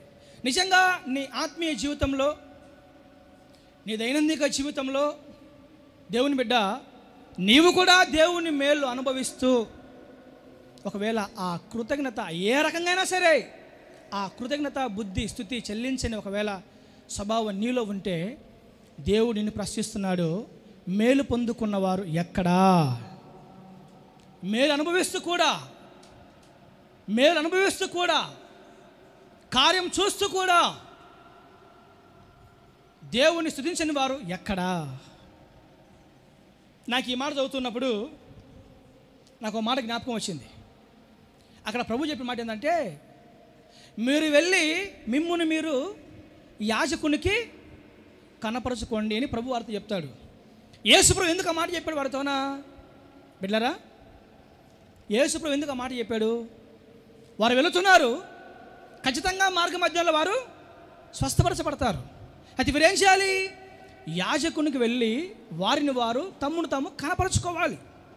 పాత నిబంధన కాలంలో వినాలమ్మా, పాత నిబంధన కాలంలో దేవుడు చేసిన చిన్న మేలైనా, దేవుడు చేసిన చిన్న కార్యమైనా వాటిని బట్టి దేవుని దగ్గరికి వెళ్ళి, బిడ్డ దైవసేవకుని దగ్గరికి వెళ్ళి, అంటే యాజకుని దగ్గరికి వెళ్ళి, ఇదిగో దేవుడు మా పట్ల ఈ మేలు చేశాడు అని కృతజ్ఞత అర్పణ చెల్లించడము పాత నిబంధన కాలంలో ఉన్న కట్టడ. ఏంటంట? మీరు వెళ్ళి యాజకునికి కనపరచుకోండి అని ప్రభు ఎందుకు చెప్పాడంటే, పాత నిబంధన కాలంలో దేవుడు మేలు చేస్తే, దేవుడు ఏదైనా కార్యం చేస్తే దానికి ప్రతిగా కృతజ్ఞతార్పణ తీసుకొని ప్రజలు యాజకుని దగ్గరికి వెళ్ళి వారిని వారు కనపరుచుకొని, ఇదిగో దేవుడు మాకు ఈ కార్యం చేశాడు, దేవుడు మాకు ఈ మేలు చేశాడు, ఇదిగో దేవుడు చేసినందుకు అయ్యా దైవజనుడా యాజకుడా ఇదిగో ఈ అర్పణ అని మోషే ధర్మశాస్త్ర ప్రకారం వారు కానుక అర్పించాలి. Praise the lord. అది కృతజ్ఞతా స్తుతి, అది కృతజ్ఞత అర్పణ. అందుకే ప్రభు అన్నాడు, మీరు వెళ్ళి యాజకునికి మిమ్మల్ని మీరు కనపరచుకోండి. ఎందుకు కనపరచుకోవాలి? మోషే ధర్మశాస్త్ర ప్రకారము మీరు మేలు పొందిన తర్వాత, మీరు మేలు అనుభవించిన తర్వాత ఖచ్చితంగా మీరు కృతజ్ఞత అర్పణ మీరు చెల్లించాలి. కాబట్టి మీరు కనపరచుకోండి అని యేసు ప్రభు ఆ 10 మందితో చెప్తాడు. దేవుని బిడ్డలారా, మనము బాగా అలా బైబిల్ని తిరిగేస్తే, బైబిల్ని అలా బాగా మనం తిరిగేస్తే మీరు గమనించండి, ఇశ్రాయేళ్ల జీవితాలలో మోషే నాయకత్వంలో, యెహోషువ నాయకత్వంలో, మన పూర్వీకుల పితరుల జీవితాలలో దేవుడు ఏదైనా చిన్న మేలు చేసినా, ఏదైనా చిన్న మంచి జరిగించినా దేవుడు చేసిన దాన్ని బట్టి వారు దేవునికి ఖచ్చితంగా కృతజ్ఞత అర్పణ చెల్లించాలి. ఏమర్పించాలి? కృతజ్ఞత అర్పణ ఖచ్చితంగా వారు చెల్లించాలి. కొంతమంది వారి స్థాయిని బట్టి మేకపిల్లని కానీ, వారి స్థాయిని బట్టి గొర్రెపిల్లని కానీ ఖచ్చితంగా యాజకుడికి అర్పించాలి. యాజకుడితో చెప్పాలి, ఇదిగో దేవుడు మాకు ఈ మేలు చేశాడు, అయ్యా యాజకుడా బోధకుడా మాకు దేవుడి కార్యం చేశాడు అని చెప్పి యాజకునికి మీరు లేకపోతే వారు ఏం చేయాలి? కృతజ్ఞత అర్పణ చెల్లించాలి, కృతజ్ఞత అర్పణ అర్పించాలి. వారి స్థాయిని బట్టి కొంతమంది గొర్రె పిల్లను, కొంతమంది మేక పిల్లను అలా అర్పించేవారు. అది పాత నిబంధన కాలంలో జరిగిన మోషే నియమించిన ధర్మశాస్త్రం. అలా చేసేవారు ఆ రోజుల్లో ప్రజలు. ఇంకా బాగా చెప్పాలంటే యేసుక్రీస్తు ప్రభు పుట్టిన తర్వాత 8వ దినాన యెరూషలేము తీసుకెళ్తారు యోసేపు మరియమ్మలు. అక్కడ యాజకుని కనపరుచుకొని, మీకు గుర్తుందా, మీకు ఐడియా ఉందా? యాజకుని కనపరుచుకొని యోసేపు మరియమ్మలు ఏం చేస్తారు? పావురపు గువ్వలు యాజకునికి అక్కడ అర్పిస్తారు. దేవుడు చేసిన మేలును బట్టి, దేవుడు చూపిన ప్రేమను బట్టి, యోసేపు మరియమ్మల జీవితాల్లో దేవుడు చూపిన ఆ మేలును బట్టి కృతజ్ఞతార్పణగా వారి స్థాయి అది. వారు చాలా పేదవారు కాబట్టి గొర్రెపిల్ల మేకపిల్ల చెల్లించలేనంత సమృద్ధి వారి దగ్గర లేదు. వారి పేదవారు కాబట్టి వారి స్థాయిని బట్టి 2 గువ్వలు తీసుకొని వచ్చి యాజకునికి వారు అర్పించారు. ఈ లేఖన భాగాలన్నీ మనకేం తెలియపరుస్తున్నాయి? దేవుడు చేసిన మేళ్ళకి మనము కృతజ్ఞతార్పణలు మనము చెల్లించాలి. హల్లెలూయా. మీరు అంటారేమో, పాస్టర్ గారు అది ధర్మశాస్త్రం కొట్టివేయబడింది కదా అని. ధర్మశాస్త్రం నెరవేర్చబడింది కానీ కొట్టివేయబడలా పొరపాటును కూడా. ధర్మశాస్త్రం కొట్టివేయబడి ఉంటే కొత్త నిబంధన కాలంలో యేసుక్రీస్తు ప్రభువు మిమ్మల్ని మీరు దేవుడు చేసిన మీ మేలును బట్టి, దేవుడు చూపిన కార్యం బట్టి యాజకుని దగ్గరికి వెళ్ళి అక్కడ చెప్పి అక్కడ ఏం చేయాలి? అర్పించండి అని యేసు ప్రభు చెప్పేవాడు కాదు బిడ్డలారా. కాబట్టి దేవుడు చేసిన దాన్ని బట్టి అర్పణ అర్పించడము చాలా చాలా చాలా ముఖ్యము. బైబిల్ లేఖనాలు బాగా మనకు తెలియపరుస్తున్నాయి. మనము వస్తాం ఆదివారం సాక్ష్యం చెప్పడానికి బిడ్డరా, బైబిల్ చదవడానికి ఊపుకుంటా వస్తాం. ఎప్పుడైనా ఇక్కడికి వచ్చి సాక్ష్యం ఇచ్చి, దైవజనుడా మా జీవితంలో దేవుడి మేలు చేశాడు, ఇదిగో కృతజ్ఞత అర్పణ, ఎప్పుడేం చేశారా? మనలో మన మాట ఎప్పుడేం చేశారా? ఆదివారం సాక్ష్యం చెప్తారా? సమయ సందర్భం అనుకున్నప్పుడు సాక్ష్యం చెప్తాము ఎప్పుడైనా మనము, మా దేవుడు మా జీవితంలో మేలు చేశాడని. అలా దేవుడు మేలు చేసినప్పుడు దైవజనుడా యాజకుడా ఇదిగో మా దేవుడు మా జీవితంలో ఈ మేలు చేశాడు, కృతజ్ఞత అర్పణ. అది కట్టడాండి, అది నా మాటలు కాదు, నా సొంత మాటలు కాదు, బైబిల్లో లిఖించబడిన మాటలు అవి. ఒక వ్యక్తి సాక్ష్యం చెప్పడానికి ముందుకు వస్తే మోషే ధర్మశాస్త్ర ప్రకారము కానుక సమర్పించి సాక్ష్యం ఇవ్వాలి. మనం వస్తాం బైబిల్ చదవబట్టుకొని ఏదో 4 మాటలు చెప్పేసి వెళ్ళిపోతూ ఉంటాం. ఇంకా ఇంకా ఇంకా ఏమనంటే ఏదో ఒక చిన్న, నేనేమంటానంటే దేవుడు చేసిన ఏ మేలు కూడా నీ జీవితంలో మర్చిపోకుండా దానికి తగిన అర్పణ నీవు చెల్లించదువుగాక. Praise the lord. హల్లెలూయా. నా దేవుని బిడ్డలారా, జలప్రళయంలో నోవాహును దేవుడు తప్పించిన తర్వాత తన కుటుంబంతో కలిసి పవిత్రమైన పక్షులన్నీ జంతువులన్నీ తీసుకొని వచ్చి దేవునికి బలి అర్పిస్తారండి. దేవునికి బలి అర్పిస్తారు, దేవునికి అర్పణ అర్పిస్తారు. ఎందుకని? దేవుడు తప్పించాడు, కాపాడాడు. ప్రభువా ఈ నెలంతా కాపాడావు, ప్రభువా ఈ వారమంతా కాపాడావు, అయ్యా ఈ జనమంతా కాపాడావు. ఎక్కడెక్కడో తిరుగుతుంటాం, ఎక్కడికి వెళుతుంటాం, ఏ ప్రమాదం లేకుండా, ఎలాంటి అనారోగ్యం రాకుండా, ఎలాంటి ఇబ్బంది కలగకుండా, ఎలాంటి సాతాను శోధన ఎన్ని రకాలుగా శోధించినా, ఎట్టి పరిస్థితుల్లో ఆ అబ్బాయి దాడి మా మీద కనపరచకుండా నీవు మమ్మల్ని కాపాడుతూ వస్తున్నావు. కాబట్టి ప్రభువా ఇదిగో నీకు స్తుతి అర్పణ. లేరు అలాంటి వాళ్ళు ఎక్కడా లేరు. కానీ నీవు చేసిన ఉపకారములకు నేనేమి వద్దులే బ్రదరు, అది పాడాల్సిన పాటే కాదు అసలు, జస్ట్ ఎగ్జాంపుల్. నీవు చేసిన ఉపకారములకు నేనేమి, ఆ తర్వాత ఏంటి? తర్వాత ఏంటమ్మా? వేలాది, తర్వాత వేలాది దూడలనా, వేలాది పొట్టేలునా. అంటే దేవుడు చేసిన ఉపకారములకు నేనేమి చెల్లించాలయ్యా? వేలాది దూడలు, ఏడాది. నిజంగా ఆ పాటకి మనకు సంబంధం ఉందా అసలు? ఆ పాటకి మనకి ఏమైనా సంబంధం ఉందా అసలు? బిడ్డలారా, ఈ రోజులు ఎలాంటి వాళ్ళు అంటే ప్రజలు 100 రూపాయలు కానికిచ్చి 100 సార్లు ఆలోచిస్తారు. నిజంగా నా మాటలు అబద్ధాలు కాదు. 100 రూపాయలు కానికిచ్చి 100 సార్లు ఆలోచిస్తారు ప్రజలు ఈ రోజుల్లో. ఏమండి, ఏదేదో చేస్తాం, ఎక్కడెక్కడో తిరుగుతాం, ఏదేదో ఖర్చు పెట్టేస్తాం. కానీ దేవునికి, దేవుడు చేసిన మేళ్ళకి, దేవుడు జరిగించిన కార్యములకి దేవునికి అర్పణ అర్పించాలి. దేవుడు చూపిన ప్రేమకి ఇదిగో ఈ వారమంతా దేవుడు కాపాడాడు. ఇదిగో దైవజనుడా ఈ నెలంతా దేవుడు కాపాడాడు మమ్మల్ని, ఈ నెలంతా దేవుడు మమ్మల్ని తప్పించాడు, ఇదిగో మా అర్పణ.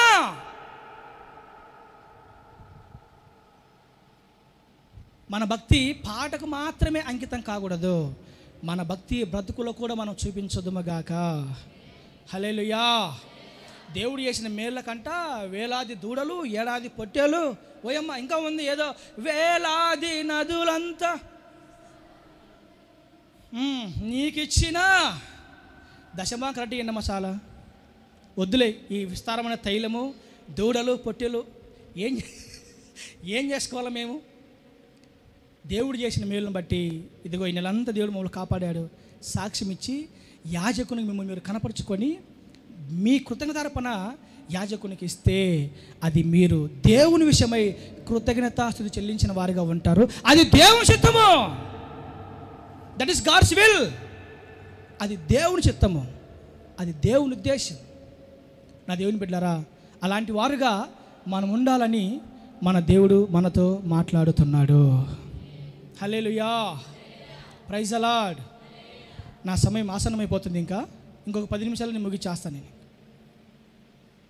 ఇంకొక 10 నిమిషాలు ముగిచ్చేస్తాను. సరే, చిన్న పాట పాడుకుందాం. Praise the lord. హల్లెలూయా. గట్టి చెప్దాం హల్లెలూయా.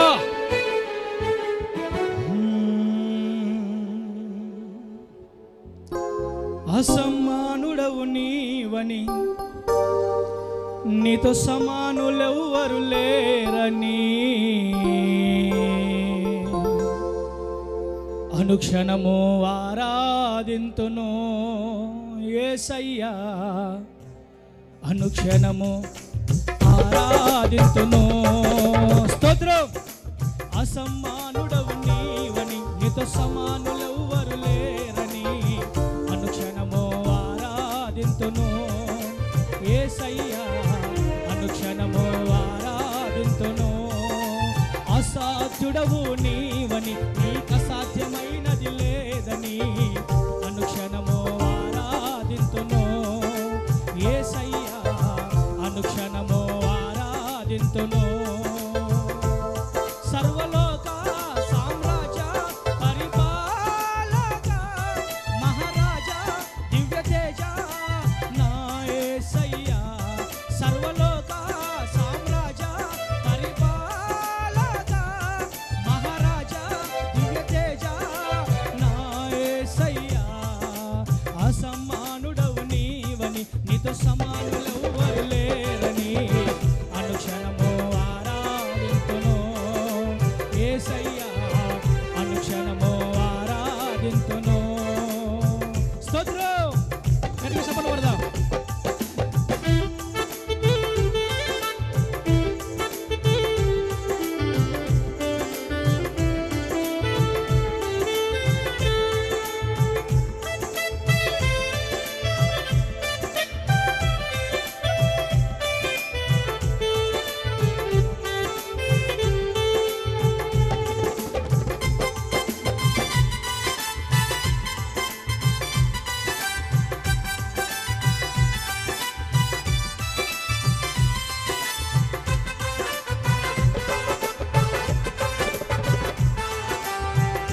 The lord.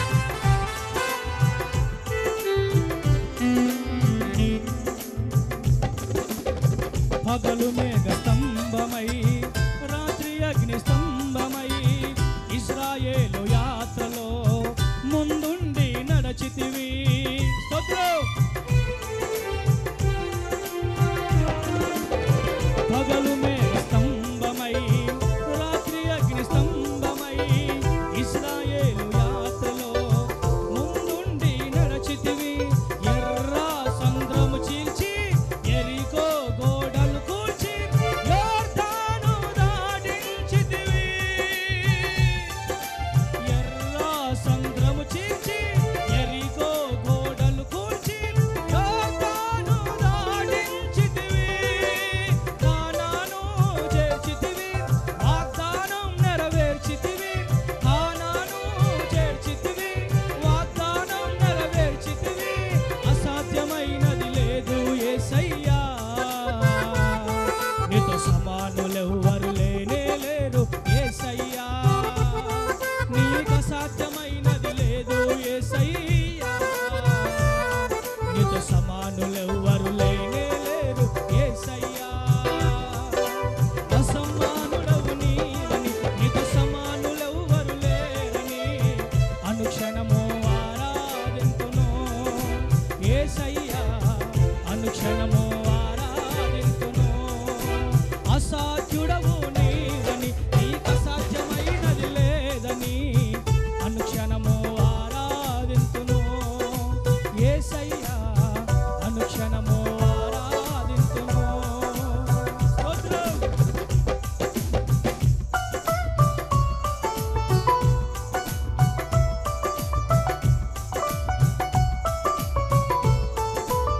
గట్టిగా చప్పట్లు కొడుతూ దేవుని మహిమ.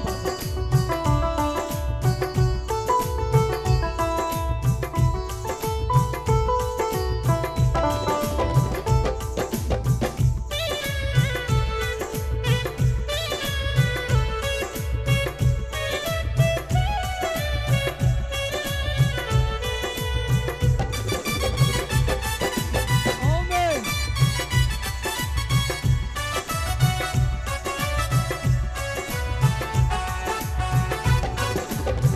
భూమిని తల క్రిందులు చేసి వీరులను లేపితివి. నీ వాక్యం ప్రకటించి నీ మహిమను చూపించిరి.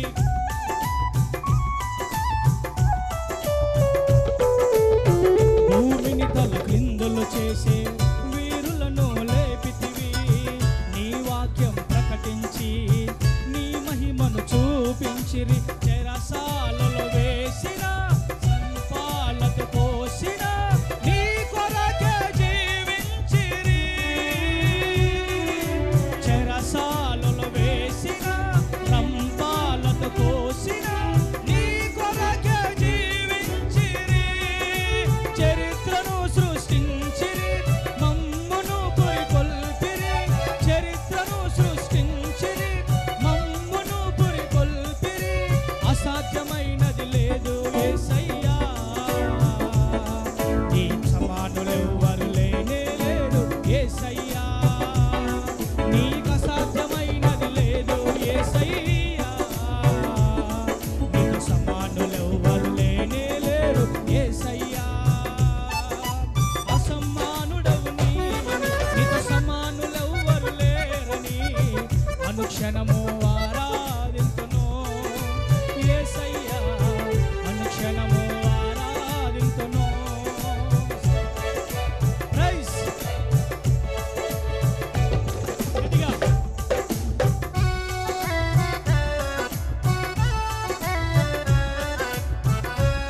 చివరి చరణం పాడుకొని. ఆమేన్.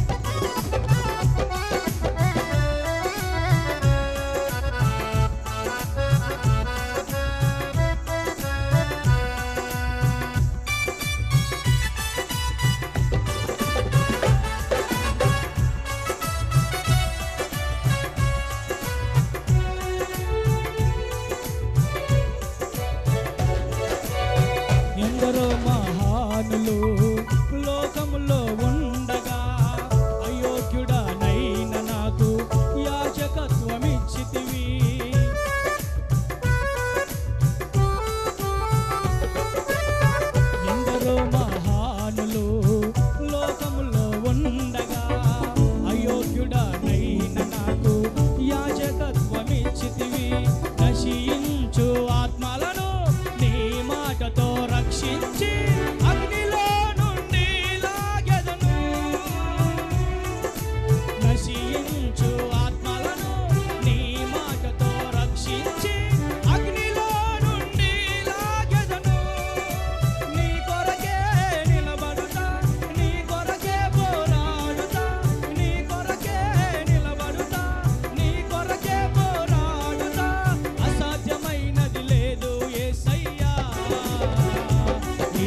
సమానులెవ్వరు లేనే లేరు యేసయ్యా, నీకు అసాధ్యమైనది లేదు యేసయ్యా, నీతో సమానులెవ్వరు లేనే లేరు యేసయ్యా, యేసయ్యా, యేసయ్యా, యేసయ్యా, యేసయ్యా, యేసయ్యా, యేసయ్యా, యేసయ్యా, యేసయ్యా, అసమానుడవు నీవని, నీకు సమానులెవ్వరు లేరని అనుక్షణము ఆరాధింతును యేసయ్యా, అనుక్షణము ఆరాధింతును. అసాధ్యుడవు నీవని, నీకు అసాధ్యమైనది లేదని అనుక్షణము ఆరాధింతును యేసయ్యా, అనుక్షణము ఆరాధింతును. సర్వలోక సామ్రాజ్య పరిపాలక మహారాజా దివ్యతేజ నా యేసయ్యా, సర్వలోక సామ్రాజ్య పరిపాలక మహారాజా దివ్యతేజ నా యేసయ్యా, యేసయ్యా, యేసయ్యా, యేసయ్యా, యేసయ్యా, యేసయ్యా, యేసయ్యా, యేసయ్యా, యేసయ్యా, అనుక్షణము ఆరాధింతును యేసయ్యా, అనుక్షణము ఆరాధింతును, అనుక్షణము ఆరాధింతును యేసయ్యా, అనుక్షణము ఆరాధింతును, అనుక్షణము ఆరాధింతును యేసయ్యా, అనుక్షణము ఆరాధింతును.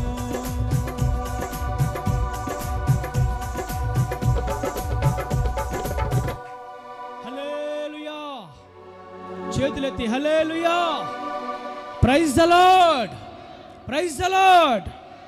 కాబట్టి నా దేవుని బిడ్డలారా, దేవుడు చేసిన మేలును బట్టి కృతజ్ఞత అర్పణ, కృతజ్ఞత బుద్ధి, కృతజ్ఞత స్తుతి మనము చెల్లించే వారముగా ఉందుము గాక. Praise the lord. ధర్మశాస్త్రం కొట్టివేయబడలేదు, ధర్మశాస్త్రం నెరవేర్చబడింది. కాబట్టి మీలో ఏ ఒక్కరైనా దేవుడు మా జీవితంలో ఈ మేలు చేశాడు అని సాక్ష్యం ఇచ్చిన ప్రతిసారి నిన్ను నీవు యాజకునికి కనపరుచుకొని కృతజ్ఞత అర్పణ చెల్లించి నీవు సాక్ష్యం ఇస్తే, దేవుని మహింపరిస్తే నువ్వు దేవుని చిత్తంలో ఉన్నావు అని అర్థం. ఈలాగు చేయటం ఈ విషయమై దేవుని చిత్తము. మనము దేవుని చిత్తంలో ఉండాలన్నది దేవుడు మనతో మాట్లాడుతున్న మాట.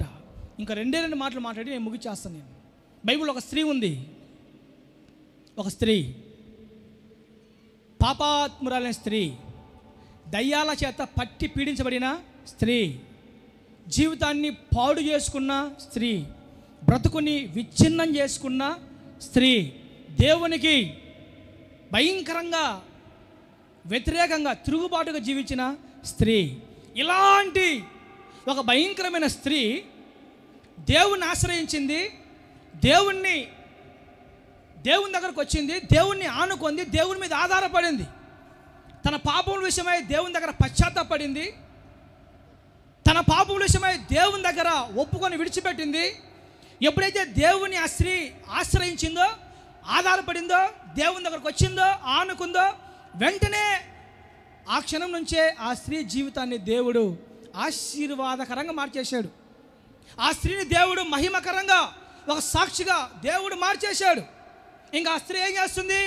తను దేవుని దగ్గరకు వచ్చిన తర్వాత, పట్టబడిన తర్వాత దేవుడు తన జీవితాన్ని బాగు చేసి, తన పాపాన్ని కడిగి, తన జీవితాన్ని కడిగి శుద్ధి చేసి దీవెనకరమైన ఆశీర్వాదకరమైన పాత్రగా, స్త్రీగా దేవుడు ఆ స్త్రీని చేసిన తర్వాత ఇంకా దేవుని కొరకు నమ్మకంగా జీవించడం స్టార్ట్ చేసింది.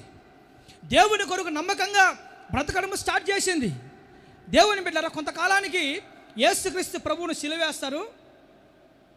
సిలువేసిన తర్వాత సమాధిలో పాతిపెట్ట పెడతారు. ఆ మూడవ రోజున ఏ స్త్రీ అయితే దేవుని ఆశ్రయించి తన జీవితాన్ని మార్చుకుందో అదే స్త్రీ సమాధిలో పాతి పెట్టబడిన యేసుక్రీస్తు ప్రభు దగ్గరికి పరిగెత్తుకుంటూ పరిగెత్తుకుంటూ పరిగెత్తుకుంటూ పరిగెత్తుకుంటూ అందరికంటే ముందు వెళుతుంది. అపోస్తులు చాలామంది ఉన్నారు. పేతురు, యోహాను, యాకోబు, అంద్రేయ, నతానియేలు, బర్తలోమయ్య, చాలామంది ఉన్నారు. వీళ్ళెవ్వరూ యేసు ప్రభువుని సమాధి దగ్గర రాలేదు. ఈ స్త్రీ మాత్రమే మొట్టమొదటిగా పరిగెత్తుకుంటూ, మరి కొంతమంది స్త్రీలు పరిగెత్తుకుంటూ సమాధి దగ్గరికి వెళ్తారు. అక్కడ సమాధి, ఖాళీ సమాధి, ఎవరు లేరు. ఆడే కూర్చొని ఏడుస్తూ ఉంటుంది. అమ్మా ఎందుకు ఏడుస్తున్నావు అన్న స్వరము ఆమెకి వినపడుతుంది. అమ్మా నువ్వు ఎందుకు ఏడుస్తున్నావు అంటే, అయ్యా మా బోధకుణ్ణి ఎవరో తీసుకెళ్ళిపోయారు. ఎక్కడైనా ఒకవేళ నీవేమైనా తీసుకెళ్ళావో చెప్పు, ఎక్కడ దాచిపెట్టావో చెప్పు, నా బోధకుణ్ణి, నా రబ్బుణ్ణి నేను ఎత్తుకొని మోసుకొని వెళ్ళిపోతాను అంటుంది. అమ్మా నువ్వు ఎందుకు ఏడుస్తున్నావు అంటే, మా బోధకుని తీసుకెళ్ళిపోయారు, ఎక్కడ పెట్టారో చెబితే నేను ఎత్తుకొని వెళ్ళిపోతా, మోసుకొని వెళ్ళిపోతా అంటున్నావి. ఇంతకు ఆ స్వరం ఎవరో ఆమె గమనించలేదు. ఆ స్వరము సాక్షాత్ యేసుక్రీస్తు ప్రభు స్వరం. ఆయన తోటమాలి అనుకొని అయ్యా తోటమాలి అంటుంది. అదృశ్య రూపంలో ఉన్న యేసు ప్రభుని చూసి యేసు ప్రభు అడుగుతున్నాడు, నువ్వెందుకు ఏడుస్తున్నావు, ఎందుకు కన్నీరు కారుస్తున్నావు, నీ బాధ ఏంటి, నీ దుఃఖం ఏంటి, సమస్య ఏంటి? అయ్యా మా బోధకుని తీసుకెళ్ళిపోయారు, ఎక్కడ ఉండాలో చెప్తే నేను ఎత్తుకొని వెళ్ళిపోతా, నేను మోసుకొని వెళ్ళిపోతా. ఆమె బాధ, ఆమె ఏడుపైన దుఃఖం అంతా ఏందంటే యేసు ప్రభువుని ఎత్తుకొని వెళ్ళిపోవాలి, యేసుక్రీస్తు ప్రభువుని తన భుజాల మీద మోసుకొని వెళ్ళిపోవాలి. ఎందుకని? ఆ యేసు ప్రభు ఆమె జీవితాన్ని మార్చాడు. ఆ యేసు ప్రభు ఆమె జీవితాన్ని బ్రతుకుని కడిగాడు. ఆ యేసు ప్రభు ఆమె జీవితాన్ని ఒక ఆశీర్వాదకరమైన పాత్రగా మార్చాడు.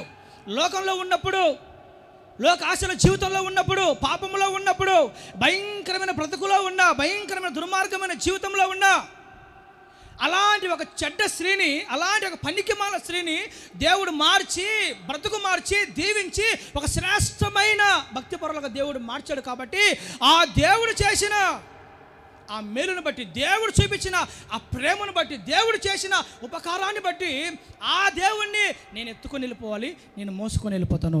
ఎక్కడ పెట్టారో చెప్పండి. వాస్తవానికి ఆ రోజుల్లో యూదులు ఇంచుమించు 6 అడుగుల పైమాటే, యూదులు ఇంచుమించు 6 అడుగుల పైమాటే. 6 అడుగులు ఉన్న ఆ యేసుక్రీస్తు ప్రభుని ఇవంటుంది, నేను ఎత్తుకొని వెళ్ళిపోతాను, మోసుకొని వెళ్ళిపోతాను. నీ ఏడుపేంటి, నీ దుఃఖం ఏంటి, నీ కష్టం ఏంటి, నీ బాధ ఏంటి? నా బోధకుని నేను మోసుకొని వెళ్ళాలి, నా బోధకుని ఎత్తుకొని వెళ్ళిపోతాను, నేను మోసుకొని వెళ్ళిపోతాను. ఎందుకు మోసుకొని వెళ్తావు, ఎందుకు ఎత్తుకెళ్తావు? నా బోధకుడు నా జీవితంలో అనేకమైన మేలు చేశాడు, నా కుటుంబాన్ని కట్టాడు, నా బ్రతుకుని మార్చాడు. ప్రైజ్ ది లార్డ్, హల్లెలూయా. కాబట్టి ఆ బోధకుని నేను ఒక మాట చెప్తాను. మీరు ఏమనుకోనంటే, మీరు ఏమనుకుంటే ఒక మాట చెప్తాను.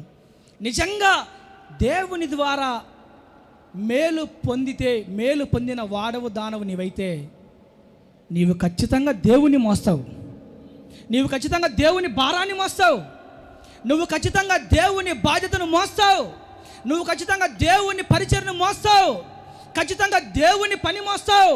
దేవుని భారాన్ని, దేవుని బాధ్యతను, దేవుడు నీ మీద ఉంచిన ఆ పనిని, దేవుని పరిచర్ను నువ్వు మోస్తావు. ఒకవేళ నీకు ఆ బుద్ధి లేకపోతే, ఆ కృతజ్ఞత నీకు లేకపోతే, దేవుడు చేసిన మేలులు, దేవుడు చూపిన ప్రేమ నీకు గుర్తు రాకపోతే, నీకు మనసు లేకపోతే, నీకు ప్రేమ లేకపోతే, నువ్వు మరచిపోతే, నువ్వు నిర్లక్ష్యపరులుగా ఉంటావు. ఈరోజు చర్చికి వచ్చే వాళ్ళందరికీ దేవుని మీద ప్రేమ ఉంటుందా? దేవుని దగ్గరకు వచ్చే వారందరికీ దేవుని విషయమై ఆ భారము, ఆ బాధ్యత ఉంటుందా? యేసు ప్రభువును మోయడం అంటే అర్థం ఏంటి? యేసు ప్రభువును మోయడం అంటే ఆయన భారాన్ని మోయడం, యేసు ప్రభువును మోయడం అంటే ఆయన మీద ఉంచబడిన బాధ్యతను మోయడం, యేసు ప్రభువును మోయడం అంటే ఆయన నియమించిన పనిని మోయడం, ఆయన అప్పగించిన పరిచర్ని మోయడం. ఇది మాకు అనవసరం లేనా, అది పాస్టర్లు చూసుకుంటారు, మాకేం పని? అది పాస్టర్లు చేసేది మా పని కాదు బిడ్డరా, పాస్టర్లు చేసే పని కాదు. దేవుని చేత మేలులు అనుభవించిన ప్రతి ఒక్కరూ చేసే పని. గట్టిగా చప్పడుకుంటే దేవుని మహిమపరదాం. హల్లెలూయా. నిజంగా నీ జీవితంలో దేవుడు మేలు చేశాడు, నిన్ను స్వస్థపరిచాడు, నిన్ను బాగు చేశాడు, నీ కుటుంబాన్ని కట్టాడు, నీ జీవితంలో ఫలానా దేవుడు కార్యములు చేశాడు అని నీకు కృతజ్ఞత ఉంటే ఖచ్చితంగా నువ్వు దేవునికి ఉపయోగపడే పాత్రగా నువ్వు ఉండాలి. దేవుడు చూపిన ప్రేమకు, దేవుడు చూపించిన ప్రేమకు, దేవుడు చేసిన కార్యానికి, దేవుడు నీ పట్ల చూపించిన అనురాగానికి నువ్వు ఏదో రకంగా దేవునికి ఉపయోగపడాలి. అది ప్రత్యక్షంగానో పరోక్షంగానో ఏదో రకంగా నువ్వు దేవుని ద్వారా మేలు పొంది, దేవుని ద్వారా దీవించబడి, దేవుని ద్వారా కట్టబడి, దేవుని ద్వారా నీ కుటుంబాన్ని కట్టుకొని, నువ్వు దేవుని విషయమై భారము బాధ్యత, దేవుని పని విషయమై భారము బాధ్యత, దేవుని పరిచయ విషయమై భారం బాధ్యత లేకుండా నిర్లక్ష్యపరురాలుగా ఉంటే నీవు దేవుని చిత్తంలో లేవు. నువ్వు దేవుని చిత్తంలో లేకపోతే విడవబడతావు. It is true. ఇది ఖచ్చితం. ఇది ఖచ్చితం. ఆ మగ్దలేని మరియ జీవితంలో దేవుడు చూపిన ఆ ప్రేమను, మేలు మర్చిపోలేదు కాబట్టి, అయ్యా నా రబ్బుని, నా బోధకుని ఎత్తుకొని వెళ్ళిపోతా. నీ బాధ ఏంటి, నీ ఏడుపు ఏంటి, ఇదిగో నా బోధకుని ఎత్తుకోవాలి. నువ్వు ఎందుకు కన్నీరు గారుస్తున్నావు? ఈరోజు మన బాధలు చెప్పలేం. మనం ఎందుకు కన్నీరు గారుస్తున్నామంటే వెళ్ళరా, ఇంకా మనము ఒక లిస్ట్ తయారు చేస్తాం. మనం ఎందుకు కన్నీరు గారుస్తున్నామని. కానీ ఆ స్త్రీ ఏడుస్తుంది, కన్నీరు గారుస్తుంది, దుఃఖపడుతుంది, బాధపడుతుంది. దేనికోసమో? దేవునిని మొయ్యాలి. ఎందుకంటే ఆమె దేవుని ద్వారా మేలు పొందుకుంది, దేవుని ద్వారా దీవించబడింది. బిడ్డలారా, ఈరోజు చాలామంది దేవుని బిడ్డలు, క్రైస్తవులు ఏదో వస్తున్నాం, వెళుతున్నాం, మాకెందుకులే, ఆదివారం వెళ్ళామా, దేవుని మాటలు విన్నామా, ఏదో ఆ దైవజనుడు చెప్పిన ఆ గణేశ ప్రసంగం విన్నామా, వెళ్ళిపోయాం, మళ్ళీ ఆదివారం వచ్చామా. మరి పరిచర్య ఎలా జరుగుతుంది? సంఘము భారం ఎలా జరుగుతుంది? సంఘములో ఉన్న పని ఎలా జరుగుతుంది? పరిచర్య విషయమై, భారం విషయమై, స్వార్థ విషయమై, ఆత్మ సంబంధమైన కార్యకలాపాల విషయమై, దేవుని మందిరం విషయమై, దేవుని పని విషయమై ఏమాత్రమైన భారము, బాధ్యత, తపన, జిజ్ఞాస, మంట, వైరాగ్యం అసలు మనలో ఉందా? మనలో అసలు ఉంటుందా? దేవుడు మేలు చేయలేదా? దేవుడికి ఆపలేదా? దేవుడు కృప చూపలేదా?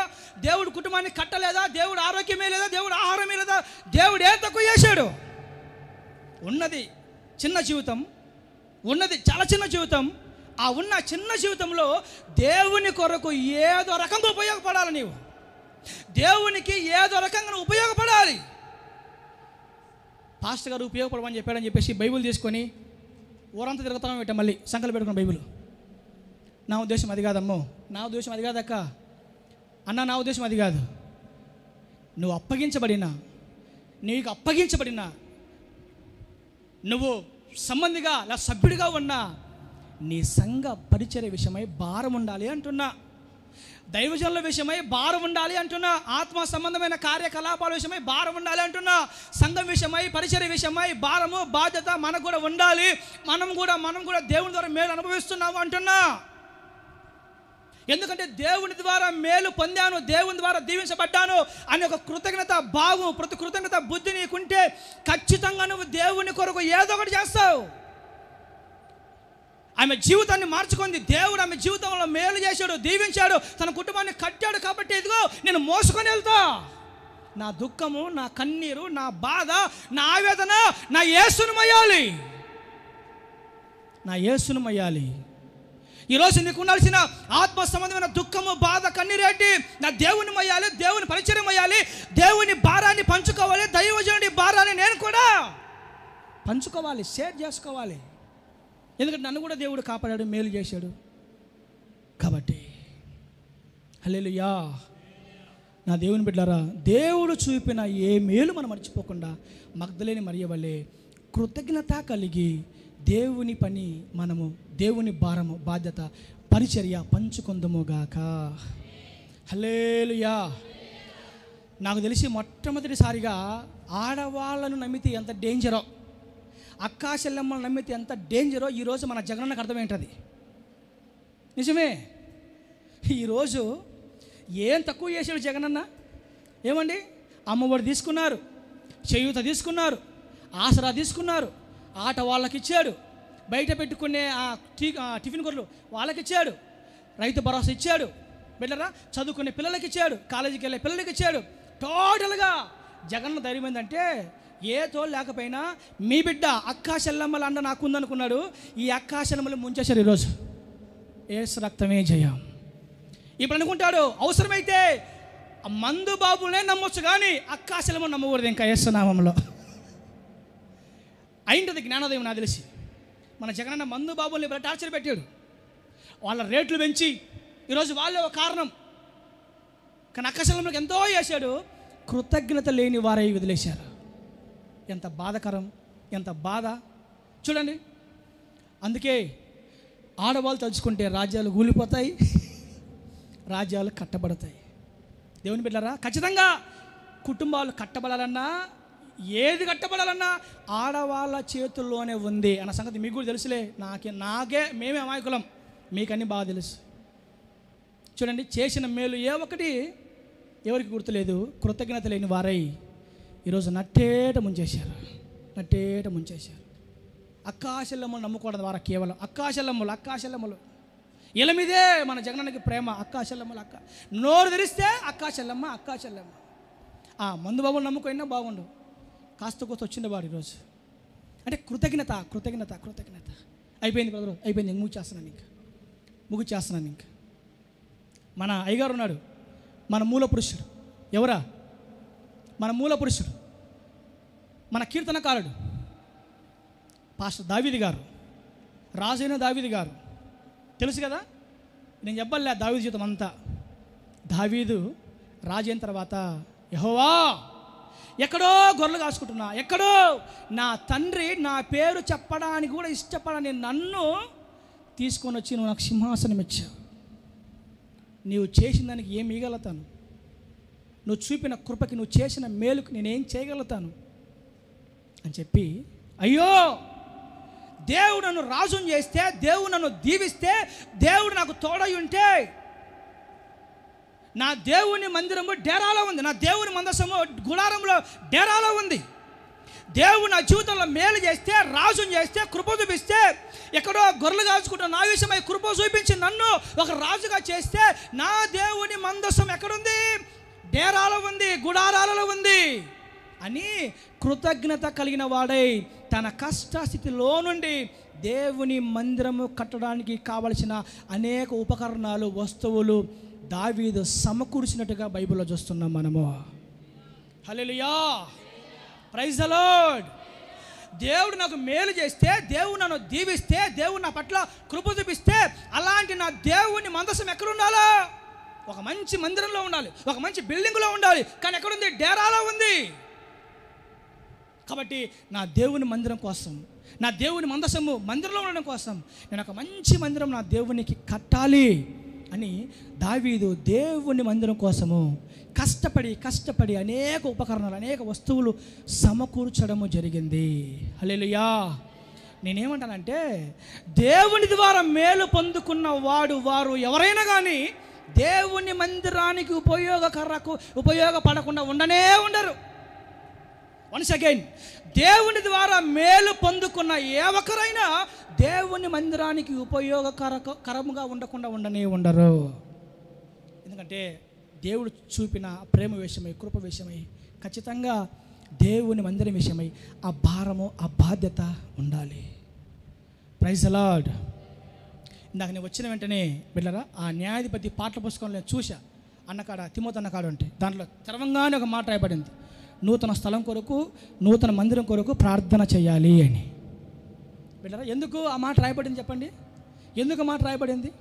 ఖచ్చితంగా నూతన మందిరం కట్టబడాలి, నూతన స్థలము మందిరానికి దేవుడు ఖచ్చితంగా సహాయం చేయాలి. అది ఓపెన్ చేయగానే నూతన మందిరము కట్టబడాలి. నా దేవుని బిడ్డరా, దావీదు లాంటి వాళ్ళు చర్చిలో ఉంటే అసలు ఆ రాయాల్సిన అవసరమే లే, యేసు రక్తమే జయం. దావీదు లాంటి వాళ్ళు మందిరాల్లో ఉంటే అలా రాయాల్సిన అవసరమే లేదు. ఇంకా వారు తమ వంతులు చూడకుండా దేవునికి ప్రతిష్ఠించరి. గట్టిగా చెప్పలు కొడదాం. హల్లెలూయా, ప్రైజ్ ద లార్డ్. అంటే నా ఇంటెన్షన్ అంతా ఏంటంటే, దేవుడు నీ విషయమై చూపిన మేలుకు నువ్వు ఏం అర్పించగలుగుతున్నావు అంటున్నా నేను. దేవుడు నీ విషయమై చూపిన ప్రేమ కృపకి నువ్వు ఏ రకంగా దేవునికి ఉపయోగపడుతున్నావు అన్నది నా పాయింట్. ఏదో వేలాది దూడలు, ఏడాది పొట్టేలు వద్దు, సంబంధం లేని పాట. అసలు అది సంబంధం లేని పాట. ప్రతి నెల దేవునికి ఇవ్వాల్సిన దశభాగం పర్ఫెక్ట్గా ఇస్తే నువ్వు దేవుని చిత్తంలో ఉన్నావని అర్థం. ఇవి నా సొంత మాటలు కాదు బిడ్డారా, ఇదే సొంత మాటలు కాదు, దేవుని వాక్యంలో ఉన్నది మీకు చెప్తున్నా నేను.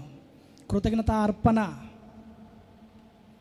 ఏదో రకంగా మగ్దలేని మరియ దేవుని మోస్తానంటుంది. పరిచర్యను మొయ్యాలి, భారాన్ని మొయ్యాలి, బాధ్యతను పంచుకోవాలి. మనం పరిచర్యను పంచుకోవాలి. ఆ భారం, ఆ బాధ్యత మనకు ఉండాలి, మన భుజాల మీద ఉండాలి.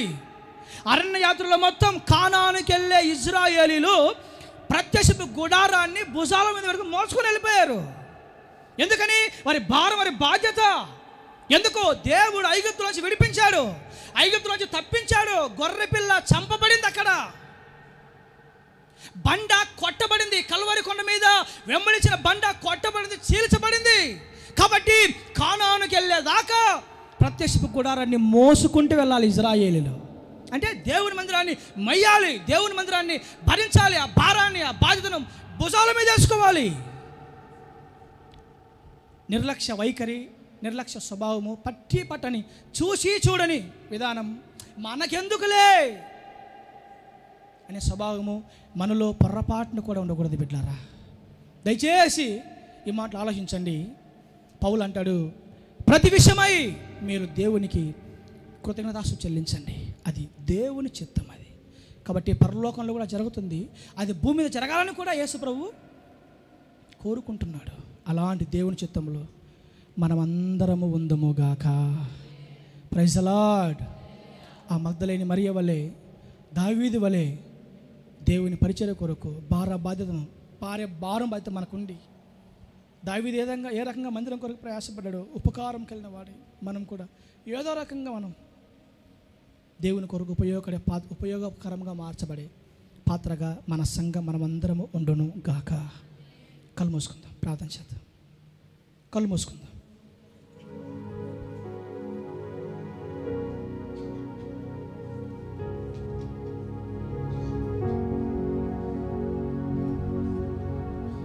కళ్ళు మూసుకోండి దేవుని బిడ్డలారా. కళ్ళు మూసుకుంటే చిన్న ప్రార్థన చేద్దాం.